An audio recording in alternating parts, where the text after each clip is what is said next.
In this video we will learn how to place an SIP order on the Sharekhan app. Log into the Sharekhan mobile app and navigate to the mutual fund section located in the top right corner. If you prefer curated options, explore the SIP we like section, where our research team recommends schemes. Alternatively, if you already have a specific scheme in mind, click on Explore. Select your scheme and proceed. Since this is a SIP order, click on the SIP option.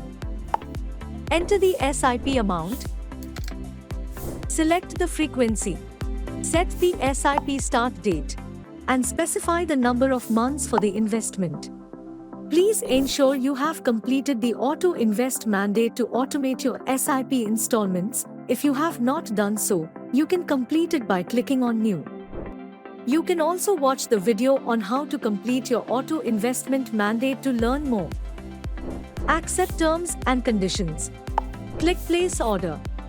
Review details. Confirm and proceed to payment. Upon successful completion, your SIP order will be confirmed. For a seamless experience, ensure your nominee details are updated. Mutual fund investments are subject to market risks. Read all scheme-related documents carefully before investing.